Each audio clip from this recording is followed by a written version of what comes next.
అక్కడ ఎక్కువ కాలం ఈ మధ్య తప్పించబడ్డాడు కానీ అదర్వైజ్ విజయసాయి రెడ్డి ఎక్కువ యాక్టివ్గా ఉండేవాడు పాలిటిక్స్లో కానీ అడ్మినిస్ట్రేషన్ అంతా కూడా ఆయన దానికన్నా ముందు భూములు కబ్జాలు అని చెప్పండి సార్. పని అది మీరు చెప్పుకుందరు ఆ కనుసన్నల్లోనే పరిపాలన సాగింది. ఆ 3 జిల్లాలు ఆయనకు రాసి ఇచ్చారు అప్పట్లో.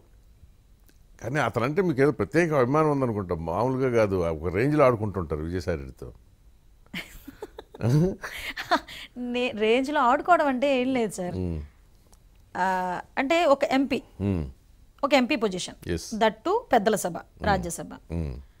నీ మాటలో ఎంత శుద్ధత ఉండాలి, నువ్వు ఎంతమందికి రోల్ మోడల్ అయి ఉండాలి, ఎంతమంది నిన్ను పొలైట్గా చూడాలి. అతని ట్వీట్స్ ఎప్పుడైనా చూసారా మీరు? నిజంగా చదువు సంధ్య లేనోడు, రోజు తాగేసి 24 గంటలు అదే తాగిన మధ్యలో ఉన్నవాడు కూడా అలాంటి పదాలు ఉపయోగించడు. అలాంటి పదాలు ఉపయోగించి ట్వీట్లు పెడుతుంటాడు.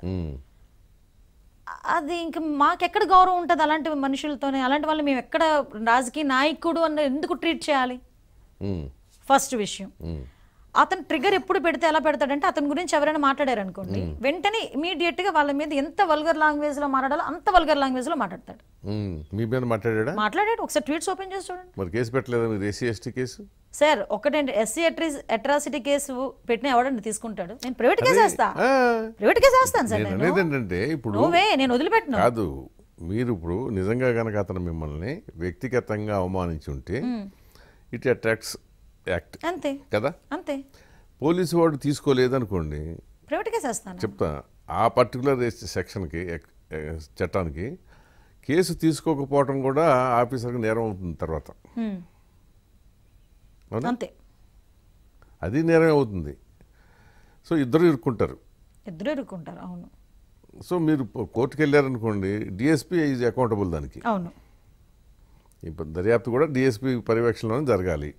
మరి అన్నప్పుడు వాళ్ళు ఎట్లా తప్పించుకోగలరు రేపు? ఇప్పుడు సపోజ్ మీరు కేసు పెట్టారనుకోండి, కోర్టుకు వెళ్తారు కదా, కోర్టు ఎట్టాకు తీసుకోమంటుంది కదా. తప్పకుండా. ఓకే, మీ టైం కాదు ఇది. ఇప్పుడు వాళ్ళు దర్యాప్తులు తేల్చరు. ఓకే, మీరు రంకిలేస్తున్నారు కదా మేము అధికారంలోకి వస్తామని మొన్న మహానాడు తర్వాత. వస్తాం సార్. అదే అందుకే నేను అన్నది కూడా అదే, రంకిలేస్తున్నారు. ఓకే, వచ్చినప్పుడు చూసుకోండి. ఇక యాక్చువల్గా మీకు విషయం చెప్పనా, కేసులు అంటే నాకు నమ్మకం ఉంది న్యాయ వ్యవస్థ మీద. నా సెల్ఫ్ రెస్పెక్ట్ కాపాడుకోవాల్సిన అవసరం కూడా నాకు ఉంది. అంత టైం అయితే మా దగ్గర లేదు సార్. నిమిషాల్లో గంటల్లో అకౌంట్లు సెటిల్ చేస్తాం. ఎట్లా చేస్తాం సార్? చూడండి సార్, రాని అధికారంలోకి వస్తాం కదా, ఎవరి అకౌంట్లో ఎలా సెటిల్ చేయాలో మాకు. ఇప్పుడు అసలు అధికారం ఎందుకు ఈ లెక్కన? సార్ మేము ఒకటి చెప్తున్నా, ఓన్లీ 6 months, 5 సంవత్సరాలు మా టెన్యూర్లో కొంతమంది మాత్రమే 6 months ఇదే పని మీద ఉంటాం. మా కార్యకర్త మేము కాపాడుకోవాలి కదా, మా కార్యకర్త మేము భరోసా ఇవ్వాలి కదా. కార్యకర్త ప్రజల గురించి ఒక్క 6 months లో మాత్రం సెటిల్ చేస్తాం. ఏంది సార్, తలలు పగలు కొట్టించుకున్న కార్యకర్త ఉన్నాడు సార్, చచ్చిపోయాడు సార్. నిజంగా మొన్న అక్కడ కడప జిల్లాలో రాయలసీమలో పీక కోసేశారు. జై జగన్ అన్నందుకు, జై చంద్రబాబు అన్నందుకు, జై తెలుగుదేశం అన్నందుకు పేక్కోసేశారు. మరి ఇలాంటి వాళ్ళందరికీ మేము సమాధానం చెప్పుకోకపోతే ఎలాగా? ఎస్, న్యాయ వ్యవస్థల పోరాటం, న్యాయ వ్యవస్థ ద్వారా మేము ఎలాగో చేస్తాం. నెక్స్ట్ పోరాటం కూడా మా ఇండివిజువల్ పోరాటం కూడా మేము